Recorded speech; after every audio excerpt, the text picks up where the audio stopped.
Introducing Vincent Williams. He spent almost half a century perfecting fried chicken. I probably cook more chicken than any man on the planet, ever. And that perfection is bringing in a cool $3 million a year. I started with only $1,000. Be careful of instant success. Instant success can lead to failure. 4 months in, fire takes place. The challenges were just enormous, but that's the greatness of the business world, is that if you can meet the challenges, one day you really have something. Something can go viral and suddenly, 1,000 people show up. It's like my first kiss. Do you ever get tired of eating fried chicken? Oh no, I would get tired if it wasn't so delicious. Whoa, did you hear that sound? Hey, Paul. Chef Vinny. How are you? Good to meet you, man. Good to see you this morning. Absolutely my pleasure. Well, the first question I have, you're the man known to probably have cooked the most fried chicken in the whole world. Yeah. I want to know, and our audience wants to know, where did all that start, though? What is the story? Give us an inside look. Got out of high school, needed a job.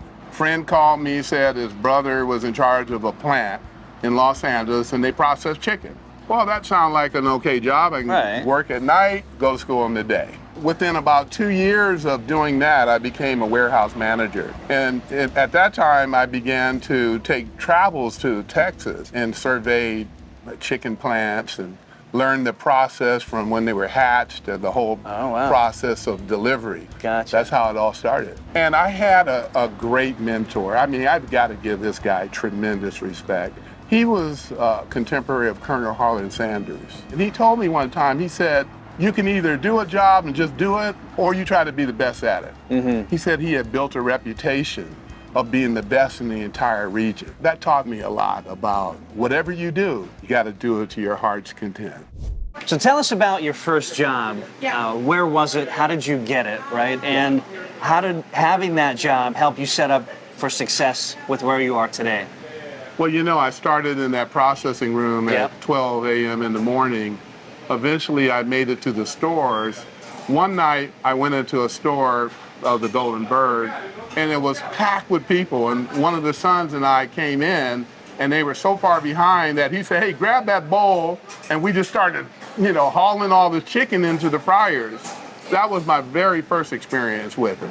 And what else did you learn? Because you've been there for many, many years. Yeah. Right? Well, you learn by observation. You're constantly taking mental notes of things that you're seeing around you. Mm-hmm. And so I was just walking around, doing what I do and absorbing all this information. And then you look at it 50 years later, it's like I have more than 10,000 hours of knowledge. You guys, we're going to also dive into the numbers with Chef Vinny, right? As much as you're able to share. If you love the numbers, stick around for more intel on that. Well, we're in Culver City. What do you like about this location? What's the significance of it that you want to highlight? I know this city. So it became this feeling like all that hard work I had done in Compton, the reward wasn't money, it was this location. That's awesome. Now I had been in the vineyard, learned the craft, and now I'm ready to take it to the big city. That's awesome. That's what it was. What's the cost on your lease here? I know the markets are wild and different. I'm from it's like Pacific Beverly Hills Northwest now. And the numbers are climbing every year. When we started, it was $3,500, if you can believe that. $3,500 for the whole. $3,500. Wow, you're probably double that. It's triple that. So the property values are really skyrocketing in this area now. Yep. How did you finance this location? Well, it started with a few bucks we had. Mm-hmm. Then it built to working on a loan. So just a conventional, 2 different loans, a conventional loan, business loan. Right. So we got that rolling. We refinanced our house because you have to have skin in the game. Wow. And then it became gaps that occurred where you go to family and friends. Mm-hmm.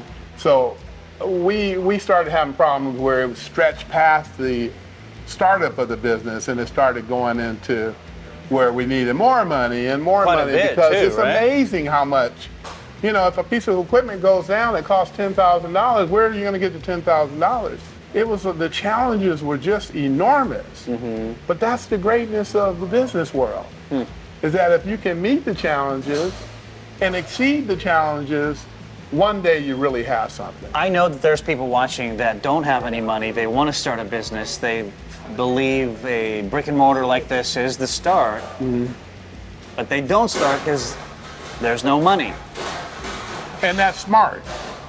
Right, it's but smart, then you're never going to get to this point. So yeah, you kind of. But it's better to be very cautious about what you're doing. You need to know something about what you're doing, had experience, worked for someone else, learn something about what you're doing, because you're gonna make mistakes anyway, even if you know everything. You know, entrepreneurs are risk takers.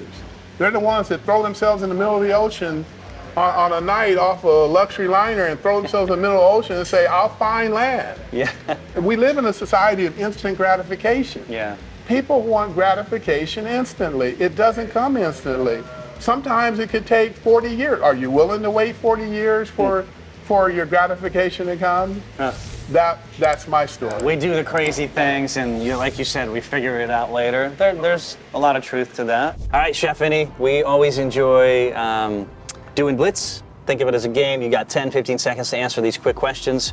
Thank you guys for submitting them. We'll start with Woman of Truth wants to know, what seasoning do you use for the chicken? This smells incredible. Well, we use our own seasoning. We actually create our seasoning. It's got herbs and spices and salt and peppers and sugar and spice and everything nice, so a hint of sugar in there. Yorgi is asking, what are the unwritten rules of your workplace? Everyone has to come here with a positive attitude, or else please don't come, because happy workers make happy customers. Well said. Marco Alejandro is asking, now at this stage of success, what advice would you give to your teenage self? Oh, my teenage self, I'd say, well, first of all, you should have done better in school. Get those grades up. That's still the old cliche? The old cliche. You weren't working hard enough. You didn't have the right work ethic. You need to get on the ball. There's a life coming in front of you that's gonna be real tough. Biggest purchase you regret? I bought one time a piece of equipment that I didn't have any use for, and it cost me like $3,000, and it's still sitting in storage. Pantera is asking, if there was a movie made about your journey, what would the title of the movie be? Jimmy. That's it? I like that. Keeping it simple, Chef. Blue Panther's asking, do you ever get tired of eating fried chicken? Oh, no. I would get tired if it wasn't so delicious. That means that my taste is the first taste. In fact, I tell my staff, when you give me something, you're giving it to Honey's Kettle to evaluate how good it is. So my taste buds are the ones that are the main thing, and they still are enjoying the food all these years later. It's hard to sit here and smell this and not have to bite into it, but let's try this chicken. Yeah. What do you like, drumsticks? Well, all of these pieces are good, but now I'm gonna teach you a little technique about eating the chicken. First of all, don't use a fork and a knife, okay? You know, find a spot on that chicken breast where you... That's the expert. Oh man, there's no bone in there. I got a combination of batter and the clean tasting white flesh. And then I'll go to this part. And if you catch me closing my eyes... That's because you go somewhere else for a few minutes or a few seconds? It's like my first kiss. Take us back to Vincent at 15. Who were you? What was your life like? What were you learning? What were you in the middle of, and so on? One of the biggest lessons I learned in life was from baseball. And that was not to be a quitter. After one game, I got shell-shocked by this one team in La Puente. I mean, the first three guys must have hit the ball either off the fence or over the fence. Devastated me. I said, Coach, come get me. I can't do this. Went on to cry my heart out, you know. I was just so embarrassed. Went home, father, no one ever said anything in the car until I got home. He said, son, you can win, you can lose, you can even get beat. Yeah. But in life, one thing you can't do is quit. That's and that has sustained me through all these years, that one lesson at that age. That's pretty cool. Keep watching, you guys, because every business does have these crippling sins that hinder your success. So our chef here is going to continue to share more about that and how you can learn from that. So you've got a pretty tight quarters here, right? How many square feet in the space? 1,800. 1,800. That's not a lot. No, it's not. Yeah. Tell me about what we see here. You bake everything here? Yeah, like right here, for example, this is one of the newest products we came up with. It's skillet cornbread. This is a product that took 2 years to develop. 2 years? That means that what I do as a product developer is I start with a rough, like, it's okay, it needs a little more of this, a little less, and I keep whittling it down to it reaches that point of perfection. So when you say 2 years, are you telling me you baked it here, served it to the customers, received feedback, or where was the testing and trying? First it started back here in the kitchen. This is a test kitchen. This is a kitchen where you do all your development of products. So we have what we call here a recipe vault. I like that. Okay? Right. And we have tons of recipes in that vault. Not all of them are finished. Most of them have just been tested 1 or 2 times. In the case of the cornbread, you keep testing and testing until you reach a point where it meets my satisfaction that we can now put it on the menu. What is the total revenue for Honey's Kettle so far? What do you project for 23? Well, it looks like we're on track to be in the range of 3 million. Is your mindset to get to past 10 and 20 with multiple locations at some point? I just want to get an insight in your vision for the next 10 years. So once I've mastered everything, there's not a lot left for me to do. Now I'm beginning to see opportunities to put the same model into other locations. Are you thinking franchising at some point or no? Initially, it'll be company-owned stores. Right. To me, you have to get to a certain point where you have proven company stores, and then you might introduce franchising, which is a much more complex. Yeah, it's a whole different concept. Yeah, it's a complex, very complex. It's not something to be taken lightly. Is there an opportunity in this particular niche to have higher margins than the industry average? Yeah, if you figure you're only making 7%, you're teetering on not making any money at all. If that 5 and 7% with depreciation, things falling apart, you're not really doing too well. Yeah, I don't know what you're doing. All you need is a cold wind to come in, and that 7% won't be there. Knock you down. Okay. What was the biggest struggle for you as a small business owner when you got going, and how did you overcome that? Well, bill paying and invoicing certainly was one of them. And one of the things is I needed to streamline that process by getting the proper tools. And the proper tools have made it much better than we had before. Did you guys hear that? Bill pay and invoicing can be a big pain without the right tools. And you're in luck today because our sponsor does just that.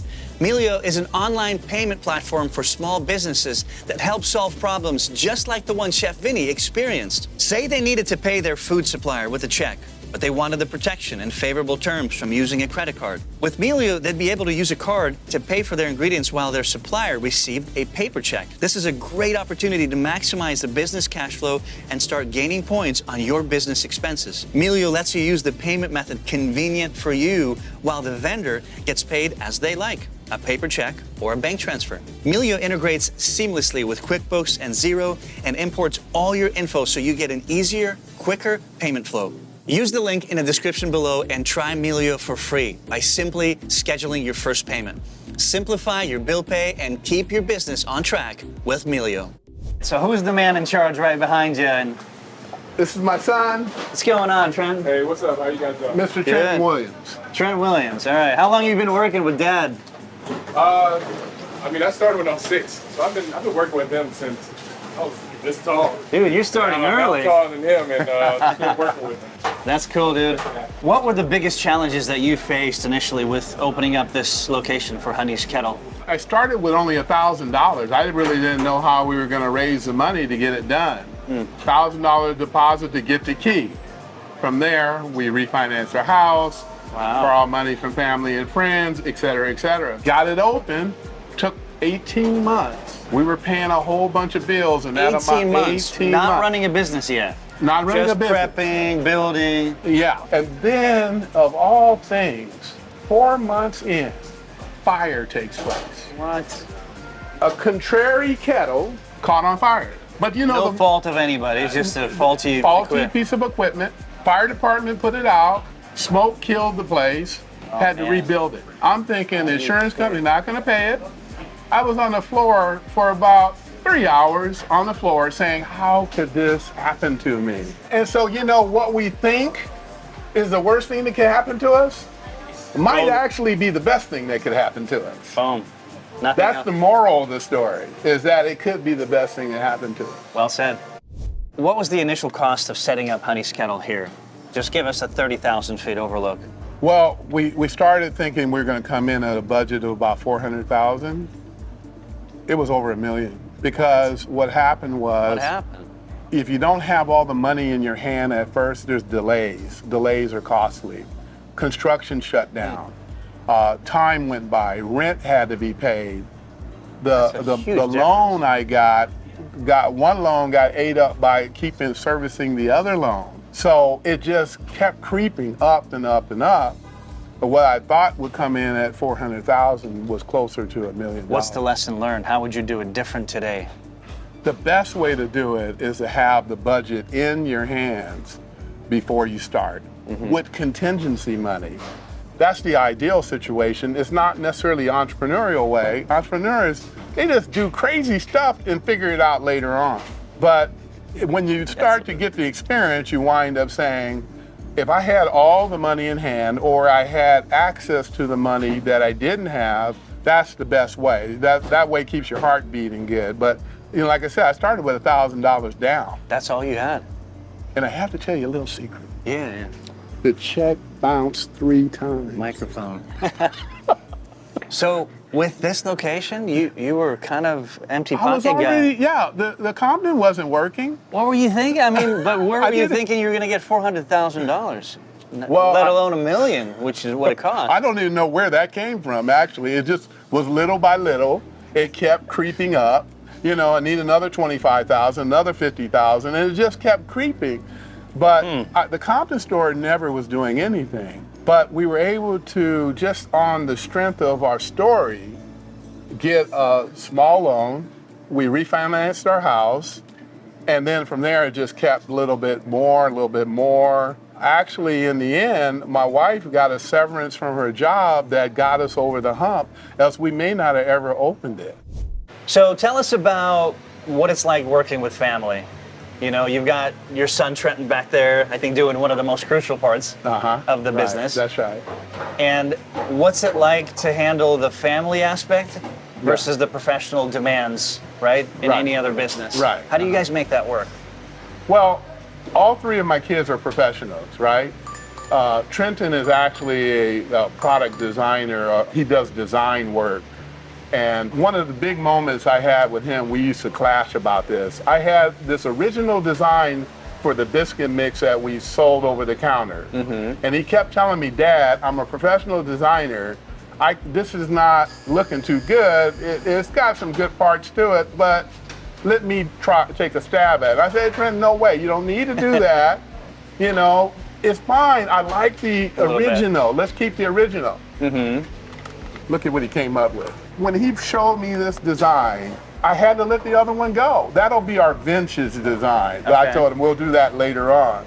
But this one, he captured everything that we needed, from our kitchen to yours. And you see the design. It's the same product we use in the restaurant. It's a 3-in-1 mix. You can make biscuit, hot cakes, and waffles. When he came up with this design, I said, son, we're gonna go with that one. So what's the lesson? I want to go back to the heart of that. You bring up a very good point.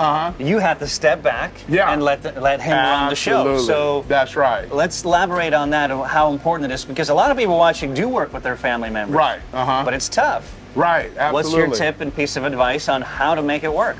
Well, first you have to back off of that. I'm the author and finisher of this company. Everything I say goes. Right. You have to allow room for the second generation to come in.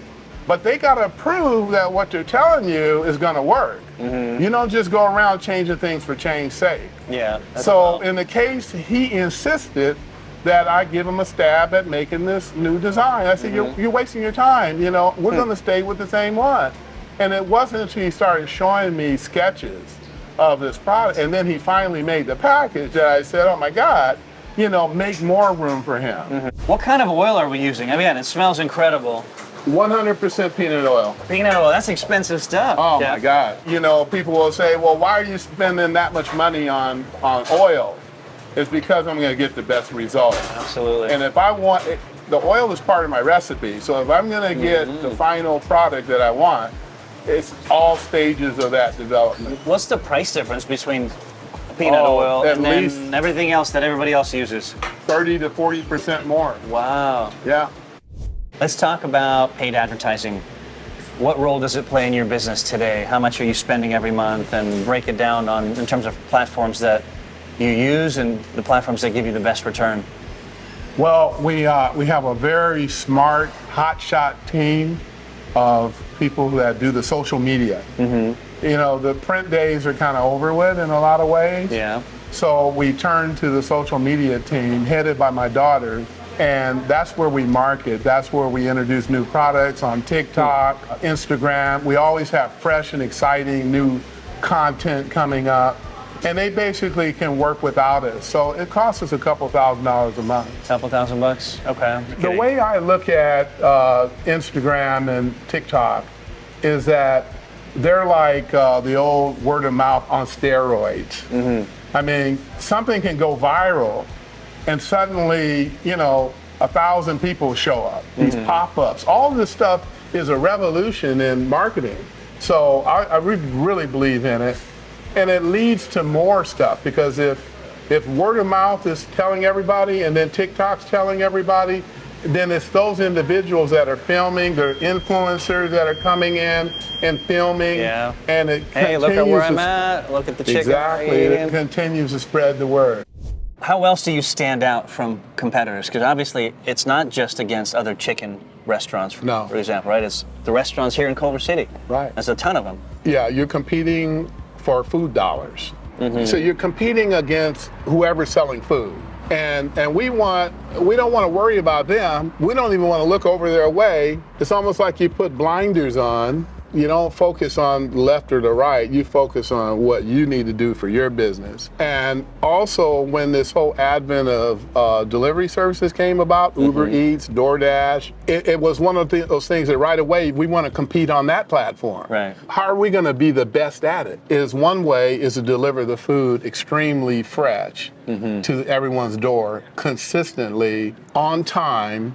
And what it's allowed us to do is to constantly be cooking all day. So they're snatching fresh product all the time. Because if you send your stuff to someone's house and they got to put it in the microwave, you're at the bottom of the food chain. Yeah.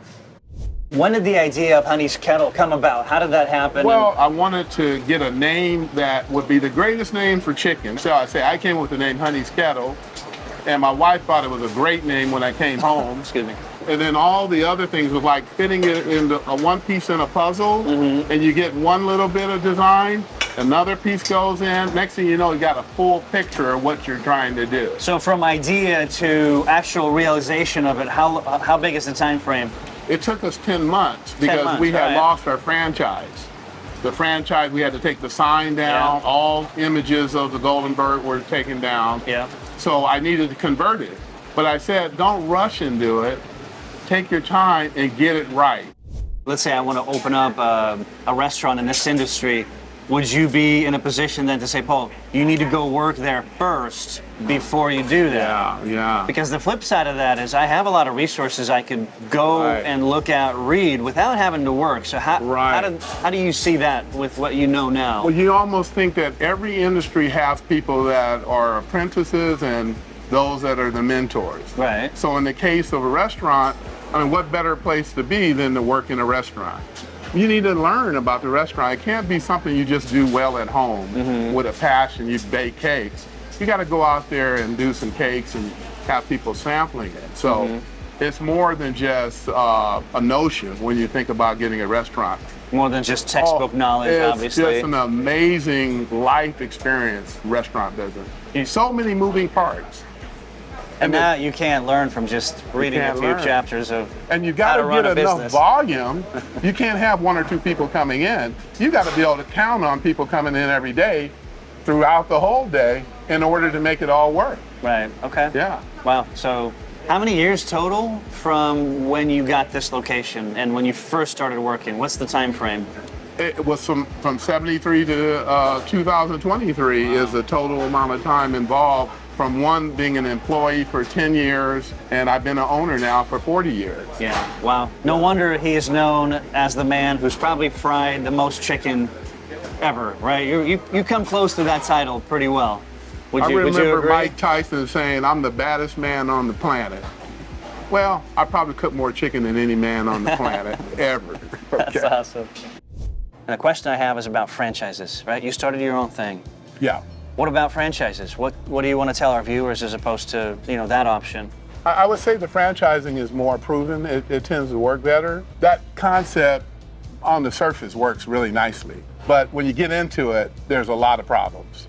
One is it could be heavily leaning towards the franchisor who started the company. Usually does. And to the franchisee kind of feeling like an indentured servant. So there's some aspects to it that are problematic. You're speaking from personal experience or obviously just being in the business and... Well, I was a guinea pig. I was the first one. You're so right, we hadn't proven anything. So it was like I just jumped in the middle of the ocean and started swimming. Yeah. I didn't know where I was going. It was dark. The swells were high. I almost lost my life several times. And then I got beached eventually, and then I started this new thing called Honey's Kettle. Yeah. But franchising is not a bad thing. It's a great way to grow your company. It's a great way for individuals to be owners. But if you don't have knowledge in that industry, you got to go through the learning curve. The problem with mistakes is they're too costly. That's what I went through. Originating something's got its own problem. It's kind of like you've been at it for 50 years almost. 50 in one hand, half a dozen in the other. That's pretty much what it comes down to. Okay. What are the 3 horrible sins of every business that our viewers need to avoid? Whatever business they're in, what do you think? Well, the number one sin that I've experienced is wishful thinking. It's one thing to dream and to hope and have all this optimism, but a lot of times it's just wishful thinking. Sounds simple. But the real core of business is what you're doing every day to make that business better. You don't wish you're going to get to a certain point in sales. You do what it takes to get to that. So the other one is to think that just because you're in business, you're a success. You're always striving towards success. Success comes with a lot of labor, a lot of hard nights. So I would say that that's another important thing, is to recognize the sin of thinking that just because you own a business that you're automatically successful. You could be broke as a joke running businesses, right? And in my case, I started with virtually nothing but guts and determination and love for what I was doing. My toolkit was empty of capital, know-how, good record keeping. And those are the sins of business. If you don't have those 3 things together, you're not going to do too well. But the entrepreneurial experience is that you start out this way, but you got to fix all those things. Right. You got to fix the capital, fix the credit, all those kinds of things. So if you start out with not enough capital, you're doomed for failure. So that's how I see it. Let's talk about customer input. How do you take advantage of that, and how does it help your business grow and succeed the way it is today? Customer feedback is everything, because we were getting feedback for the first more than half, maybe 3/4 of the time we were here, that we got great food and terrible service. That's all we would hear. Great food, terrible service. Place to start. The way we turned that around is each and every person that works here is enthusiastic about working here. We treat them well. Every day we have a robust good morning to everybody. If someone comes here with their head down and doesn't say it, it's like, what's going on with you? Uplift. So we started with an uplifting good morning, and we finish it with a, see you tomorrow. And so we build the team on loyalty, on them believing in what we're trying to achieve here and how it can benefit their lives. And as a result, we have happy customers. That's it. All right, what was the proudest moment in your business adventure so far? What can you think of? Proudest, sweetest, I don't know. It's the reaction. You know what we're going for. It's the reaction of the audience. The audience? The way people treat me, some of the kindest things people have said to me about their little girl who they couldn't get her to eat. And they came to Honey's Kettle and fed her some hotcakes one day, and the girl always is asking, "Can I go to Honey's Kettle?" That is cool. I mean, stories about my father who had gotten to the end of his life, and I took the food to him, and it made him so happy. One woman came to me and said, "You know, I used to see you back there under all that stress, and I was praying for you." And now I see you in a much more relaxed position. It's a better place. And probably the biggest tribute I have to give is to my children. I was in a moment of crisis, my older son. Mm-hmm. Do you know that kid called 5 of his friends because dad needed, to fill a gap. And I was out of my own, I couldn't call anybody else. They weren't answering the phone anymore. He called 5 of his friends, raised some money to get me over one more crisis. Wow. And then my kids grew up and made me so proud. And then now my grandkids are really sold on it. So all of those things combined, I'm a happy man. Let's put it like that. That's a beautiful story. In conclusion, what do you want to tell our audience? Just anything from your heart, pieces of advice, thoughts to encourage, inspire. Don't be terrified of small beginnings. Everything starts with a seed. And if you can get that seed in the ground, you water it, you nurture it, you love it, one day you may come back and find that seed has come up out of the ground. Be careful of instant success. Instant success can lead to failure because you don't learn the hard lesson. Yeah. You don't have to get down on your knees and pray, and you never cry about anything. You're not humbled by anything. All those things are important. A lot of good that comes from that. Don't get weary in suffering. Yeah. Be willing to take it all, suffer the pain through it all, because boy, when you emerge from that stuff, it's like pure gold. It's like you've been through the fire, tested by fire, and out comes the gold. Purified, Chef Vinny. Ready to go. This has been good. Thank you so much. Nice to meet you. We all enjoyed it. Well, that's a wrap with Honey's Kettle Fried Chicken. Hope you guys enjoyed it. Make sure you also check out episode 160 with Moto Pizza, a pizza joint that sells out their pies 3 months in advance. I mean, come on, why wouldn't you want to check it out? So thanks again for watching. We appreciate your support. Take care.